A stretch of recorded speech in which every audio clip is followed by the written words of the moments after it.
Hey, what's going on, guys? This is Terrence Ray. I'm back at you with a stock market update. My apologies for not getting that weekend video out. I was out of town, uh, enjoying some sun, but I kept my ear to the market. I was watching CNBC and watching some of the watching Tasty Trade live and stuff like that.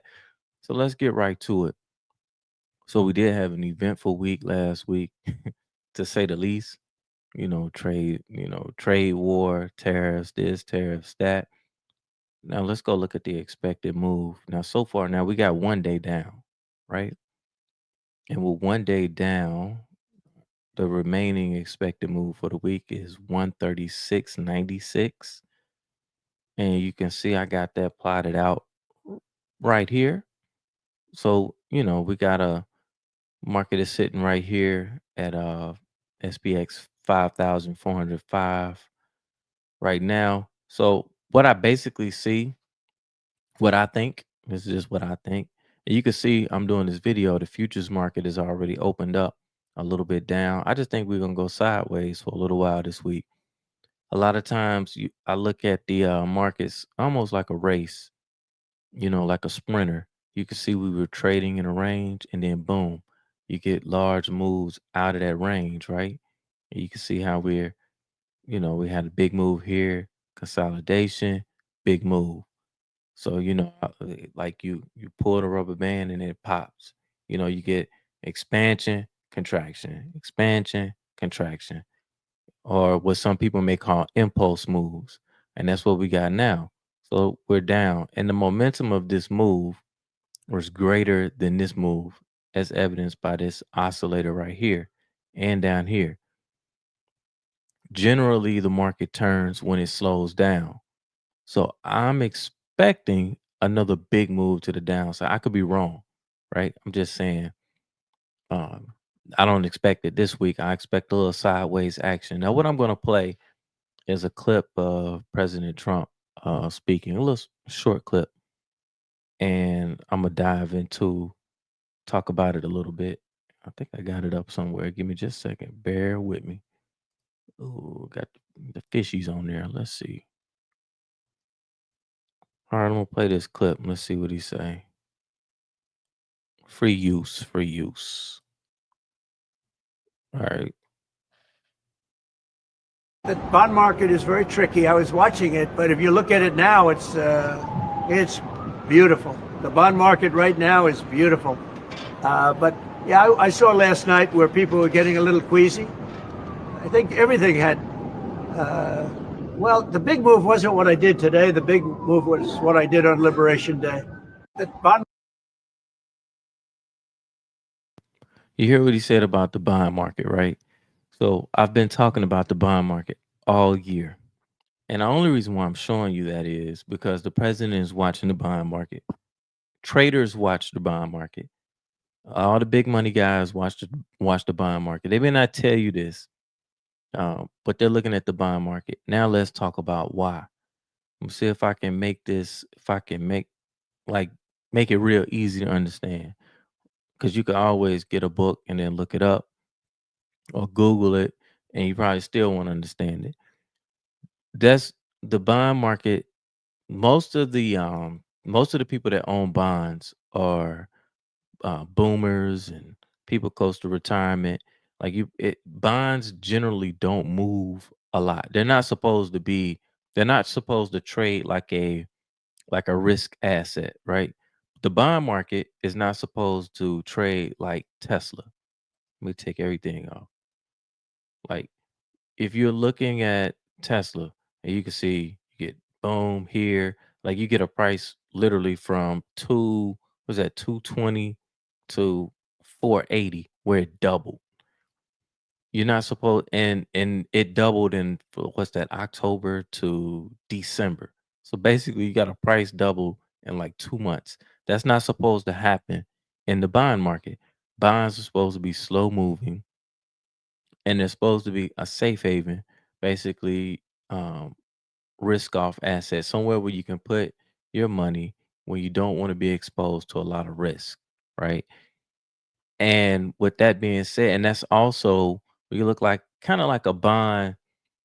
Um, Companies will uh, issue bonds and trying to raise money when they call it going into the debt market. If you go back to if you looked at some companies back during COVID, you could kind of see a lot of that going on. Companies trying to raise money and finance debt and stuff like that. So that's pretty much like a big overall view of our bonds. Now you can get into the weeds of it on your own time. But the basics of it, what I wanted you to understand is that the president is watching the bond. He's watching the bond market. So he makes a decision to call a 90-day what a pause to the tariffs or something like that while they renegotiate. Let's go look at what happened to cause that. You see this from here to here. This is the 30-year bond, 30-year treasury bond. That's a really, really big move. That's a huge move in the matter of 1, 2, 3, 4, 5 days. Really, 1, 2, 3 days because you got this long wick here. So, like in 3 days, it dropped that much. That's a crash. And that's why I was saying before when the bond market looked like this, I wasn't worried about this. I wasn't worried about this as long as the bond market was still trending higher. You're not going to get a crash, in my opinion. You're not going to get a crash in the market when the bond market is doing well. You may just get some selling in equities, but you won't get a real crash. When you see the bond market begin to do something like this, then that means that something is breaking in the system. Like there's a problem in the system and something is getting ready to break. More than likely, he was getting called by some whomever, some big money guys like, hey, you gotta you take a look at this. And so when you seen this, that's what caused the 90-day pause. The only reason why I'm showing you guys this is because if you watch this, you'll be able to kind of tell what's going to happen next in the market. Not individual equities, meaning like if I see this begin to turn and start going up, then you may see President Trump either go back with the tariffs, maybe he might lessen them a little bit and then just putting on instead of whatever he had before, he may go halfway, right? But then that means things are going he needs this to go higher in order to do what he wants to do. He can't have it right here. So he's gonna need for Jerome Powell and the Fed to step in and help him. Now, I'm not a I'm not I'm not trying to get political at all. I'm just trying to help you understand what's going on geopolitically. In China, they don't have free markets. They basically China manipulates their currency to do whatever they want to do. They'll do it. They'll put their thumb on the scale over there to get it done. Whether you think that's right or wrong, that's not what I'm giving you the information for. I'm just saying they'll lower they'll purposely hold their currency lower or raise it, or they'll cut interest rates really low. Like their government will tell whom their government will make the decision like, hey, lower interest rates to help our people. Do this to help our people. And they will stick together to win this trade war, whatever it is. Here, no matter what you think about China or what you don't think about the United States of America or what you do think. One thing I will say, and there are pros and cons, we won't bond together to win anything. The Federal Reserve is supposedly an independent body. They're supposedly making policy independent of politics, and it has nothing supposedly they don't have. I actually do think they're playing politics, in my opinion, right now. They should have cut if they were to cut the interest rates. This wouldn't happen. This would go back, and then it would stabilize the market, and it would help President Trump in his trade war. The longer they hold out and don't do it, the more it's at a point now that I think we'll see more chaos because I think they're going to have to do something at this point because you can see where it's holding right here. So it has the ability, I think, to maybe pull up a little bit here. Like we might see a little pull back up into this level, hit support, excuse me, resistance. And it's a possibility that it can keep going down. If you see the bonds continue to go down, you're gonna get a crash. But it will be way worse. Let me show you. What you're looking at right here, this will be a walk in the park compared to what happened because that happened while the bonds were going up. If the bonds begin to crash again and it begins to sell off, this will be nothing compared to what will happen. So what I would advise watch the bonds, put for even if you don't trade them or understand them, put uh ZB /ZN on your watch list. ZN is the 10-year. I am in the 10-year right now. I am currently down on this particular trade that I have on in the, let's see if I can pull it up.